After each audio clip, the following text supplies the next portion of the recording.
The coziest and easiest pasta recipe. I'm sure this recipe will remind each of you of his own childhood. We will make it the traditional way, and for those who want a creamy texture, we will add one ingredient to have a creamy texture like this. First, boil the water and add some salt. Add 250 grams of pasta. I'm using this type. The texture of this pasta is amazing with this recipe. Mix it to avoid the pasta from sticking. Boil it until it's cooked and save the pasta water for later. In a pan, melt some butter, add 1 chopped onion and fry it until it takes this color. Add 3 crushed garlic cloves and fry it until you smell the garlic. Now add 250 grams of minced meat. You can reduce the amount of meat if you want.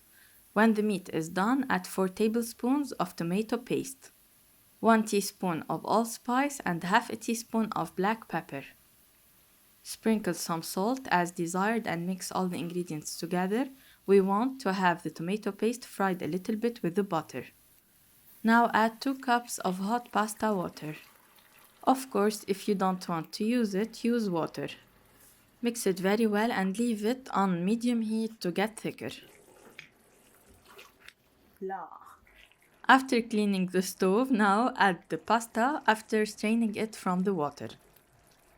The sauce should be a little bit thick so it will stick to the pasta.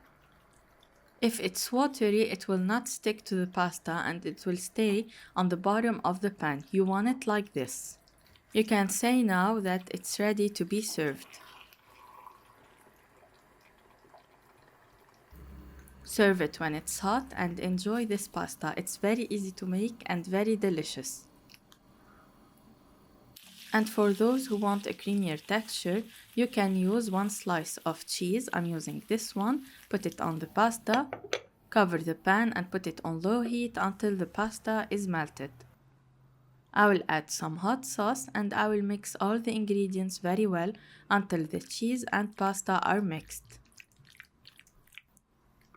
This way, the cheese will coat the pasta by a creamy texture like this. And now it's your turn. Tell me in the comments what's your favorite way to eat your pasta. See you in the next video. صحتين وهنا.